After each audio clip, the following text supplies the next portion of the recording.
পাক আফগান সীমান্তবর্তী দক্ষিণ ওয়াজিরিস্তানে সংঘটিত তালেবান হামলায় ভারত ও আফগানিস্তানের সম্পৃক্ততার অভিযোগ তুলেছে পাকিস্তান। পাকিস্তানে আবারও প্রাণঘাতী হামলা চালিয়েছে তালেবান।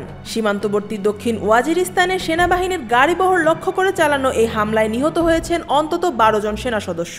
গুরুতর আহত হয়েছেন আরও কয়েকজন।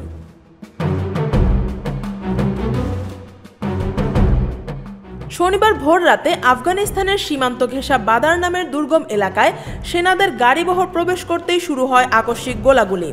দীর্ঘ সময় ধরে চলা এই সংঘর্ষে পাকিস্তানি 12 জন সেনা প্রাণ হারান। তবে পাল্টা আক্রমণে সেনাবাহিনীও 13 জন তালেবান জঙ্গিকে হত্যা করার দাবি করছে। সেনা সদর দপ্তরের পক্ষ থেকে জানানো হয়েছে, শহীদ সেনাদের মরদেহ সম্মানের সঙ্গে দেশে আনা হচ্ছে এবং আহতদের ইতিমধ্যেই বিভিন্ন হাসপাতালে ভর্তি করা হয়েছে। হামলার পরপরই আকাশে যুদ্ধবিমান ও হেলিকপ্টারের টহল শুরু হয়, আর স্থলপথে জঙ্গিদের ধরতে চলছে বিশেষ অভিযান।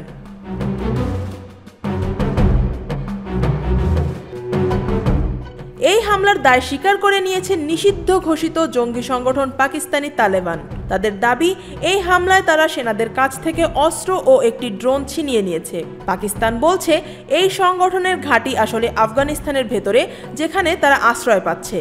পাকিস্তান সরকারের অভিযোগ, কাবুলের তালেবান নেতৃত্ব ভারতীয় সমর্থনে পাকিস্তানি তালেবানকে সুরক্ষা দিচ্ছে।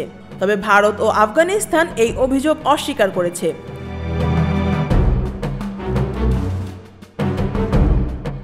নিরাপত্তা বিশেষজ্ঞদের মতে 2021 সালে আফগান তালেবান ক্ষমতায় ফেরার পর থেকেই পাকিস্তানি তালেবানের হামলা বেড়েছে কয়েক গুণ। সেনাবাহিনীর বিবৃতিতে আশা প্রকাশ করা হয়েছে, আফগানিস্তানের অন্তর্বর্তী সরকার সীমান্তের নিরাপত্তা জোরদার করবে এবং পাকিস্তান বিরোধী সন্ত্রাসীদের তাদের ভূখণ্ড ব্যবহার করতে দেবে না। দক্ষিণ ওয়াজিরিস্তানের মতো এলাকাগুলোতে সেনাবাহিনীর চলাচলের সময় সাধারণত কারফিউ জারি করা হয়, কারণ এই অঞ্চলে বহুদিন ধরেই সক্রিয় জঙ্গি গোষ্ঠীগুলোর ঘন ঘন হামলা চলছিল। পাকিস্তান সেনাবাহিনী বলছে, সীমান্ত নিরাপত্তা রক্ষা এবং পাকিস্তান বিরোধী সন্ত্রাসীদের দমন নিশ্চিত করতে আফগানিস্তানের অন্তর্বর্তী সরকারের সহযোগিতা এখন অত্যন্ত জরুরি। আফিয়া আক্তার, ঢাকা ওয়াচ।